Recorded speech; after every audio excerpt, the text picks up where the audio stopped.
Welcome back to the deep dive. Okay, today we're jumping into something huge, a global sensation really. The Squid Game universe. We've got some fantastic insights you sent over character deep dives, those little hidden details you might miss. So our mission today, go beyond just the surface, unpack what makes this whole world, across all 3 seasons now, so incredibly gripping.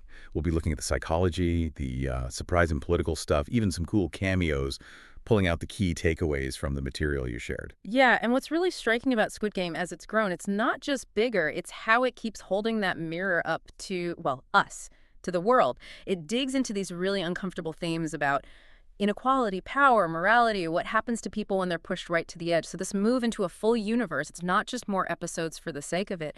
It feels like they're deliberately making it more complex, exploring that chilling idea even further. I completely agree. It started as this gut punch of a survival story, right? Yeah. But it quickly became something bigger. And with season 3, yeah, it's undeniably a universe. You see how desperation, like economic desperation, is used as a weapon. How politics, corruption, kind of seeps into the game's structure, and how small details or characters you barely noticed suddenly matter.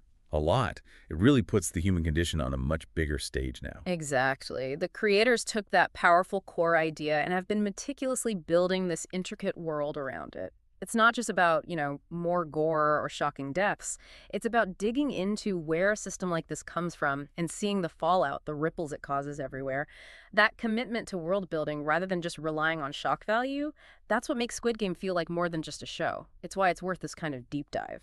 Right at the heart of this whole universe, the things that keep us grounded emotionally are the characters. They aren't just game pieces. They're how we explore these massive questions about ourselves, about society. Precisely. And when you talk about those emotional anchors, the first name that jumps out has to be Gi-hun, player 456. His journey.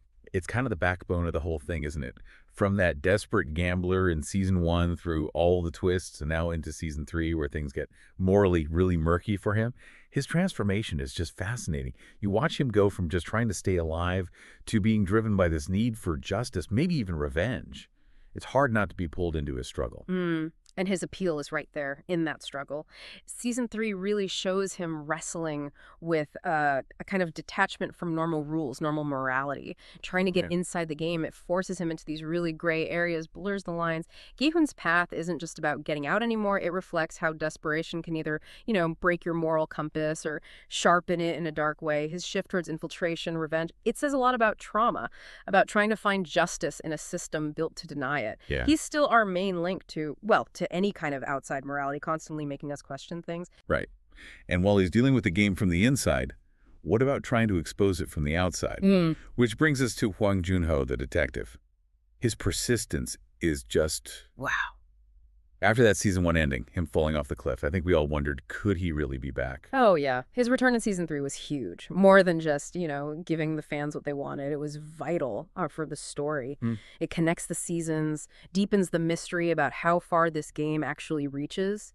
He's scarred, obviously, but alive. His undercover work, his quiet resilience, he really embodies that outside attempt, however desperate, to expose the horror inside. But his story also shows just how hard, maybe impossible it is to fight a system that powerful, that hidden. His sacrifices, his dangerous moves, they really highlight the wall between the game and any kind of real justice. And then there's a character whose presence is felt long after she's gone, Kang Sae-byeok, player 067. Her death in season 1 was just brutal, heartbreaking. But that quiet strength she had, her dedication to her brother, she really sticks with you. She's definitely part of the show's soul. Absolutely. Even though her story ended so tragically, that season 3 flashback episode, it gave us so much more insight into her past. It showed us her motivations, what pushed her into the game. It offered maybe a kind of closure, but also hammered home the immense cost of survival in that world. Sae-byeok's story just underlines the human stakes, the sacrifices people are forced into, her fierceness, her dignity. It cemented her as one of the most loved and tragic figures, showed how humanity can somehow survive even in the worst places. So while these major characters really anchor us, part of the genius of Squid Game is how it introduces these unexpected players, the ones you don't see coming, the ones who suddenly flip the script. Who comes to mind when we talk about those Dark horses. Yes, the dark horses. Love these characters. They mess with your expectations, show hidden depths, strategic minds that just change everything. They prove that power isn't always loud or obvious. Totally. A big one from Season 2 is Park Yoon-ji, the quiet strategist. At first you barely notice her, right? Just another scared face. But wow, did she emerge as this incredibly sharp, calculating player. Her precision was amazing, wasn't it? The source material mentions how she could just manipulate alliances, especially in that tower game. You remember that one?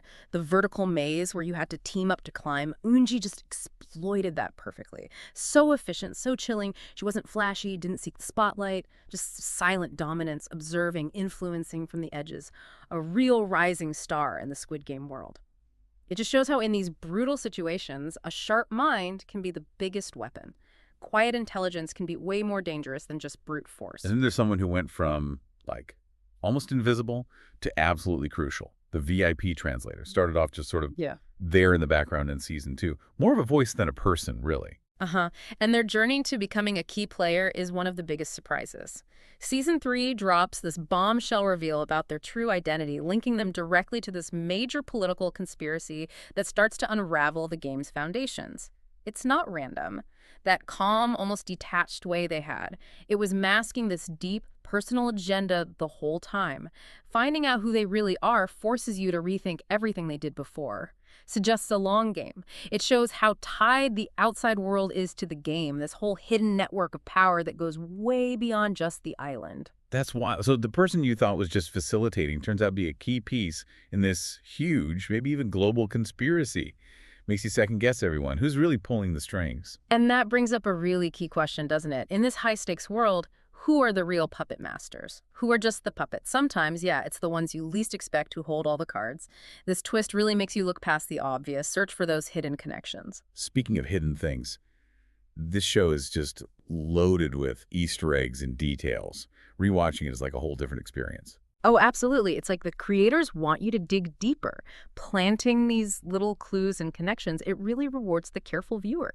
Turns watching it from just, sitting back into actively trying to piece things together. Okay, let's start with player 001, Il-nam. Even though he died in Season 1 seemed that his influence just hangs over everything. You feel it. Definitely. His death felt like an ending, but Season 3 subtly shows he's still present. His impact is still massive. Like, his name pops up in some cryptic documents in Season 3.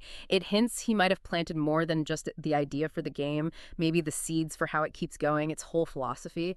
And here's a detail I loved. It says so much. There's this tiny gold pin on the front man's suit in Episode 5. So easy to miss. But it looks just like Il-nam's marble from that devastating Ganbu game. It's not just a nod, it's symbolic. It shows how Il-nam, even gone, still has this invisible hold over the game, over its leaders. How symbols of innocence become symbols of control passed down. Chilling stuff. That is chilling. Like, his ghost is woven into the game's fabric, still pulling strings. And then, totally unexpected, but brilliant, Cate Blanchett showing up in Season 3. Oh, that was a masterstroke, wasn't it? Casting, the whole execution. She appears masked as one of the elite VIPs, doesn't say a word, but her presence, that incredible golden phoenix mask, the way she holds herself, it just lit up the fan theories. Is she the next architect? Someone even worse? A powerful backer. Her silence just amplified the mystery around the VIPs, made them feel less like spectators and more like potential future threats. Really drives home the global scale and the power involved. Yeah, it adds this whole other layer of menace to the VIPs who are already terrifying. And for those of us who love to rewatch and spot things, the show keeps feeding us these little visual hints about what's coming next. Yes, those are genius. In Season 3, if you look really closely during the transitions between scenes, you can spot these subtle animations of the next game's symbols hidden in, like architectural patterns or designs. It's like Season 1's wall clues in the dorm, remember, where the games were literally painted on the walls the whole time. This encourages you to really watch, turning transitions into little puzzles. Finding them adds this extra layer, makes you feel smart, like you're figuring it out alongside the creators, really enhances the rewatch value. So what's the takeaway here? It means the Squid Game creators are playing the long game with us, the audience. They're building this incredibly detailed universe that rewards you for paying attention not just to the big dramatic moments, but the small stuff, the connections. It's just masterful world building, isn't it? It really is. And if you connect all these threads, the big picture becomes clear. The series is constantly pushing us to think about more than just survival. It makes us confront the ethical lines we might cross or refuse to cross when we're desperate. It forces us to look at the societal systems that create that desperation in the first place. And that, I think, is why Squid Game hits so hard everywhere. It reflects our own fears, our own potential choices back at us. And that seems like a good place to wrap up our deep dive today into the ever-expanding Squid Game universe. From unforgettable characters like Gi-hun and Jun-ho to the surprise power of dark horses like Yoon-ji and all those little hitting details, this show really keeps us thinking. Ultimately, yeah, this deadly game isn't just about winning. It's about who you become along the way and what lines you won't cross. So what stood out to you most from this whole journey through the Squid Game universe? What were your favorite character moments or maybe a hidden detail you caught? We'd love to hear what your opinions or favorite moments are. Feel free to share your thoughts in the comments below. If you've enjoyed this deep dive, please share it with someone else who loves getting into the details of stories like this. And hey, don't forget to like, share, and subscribe for more reviews and content on the latest movies and dramas. Make sure you hit that bell icon too so you won't miss any new updates, including our next deep dive into another fascinating topic. Until then, keep digging.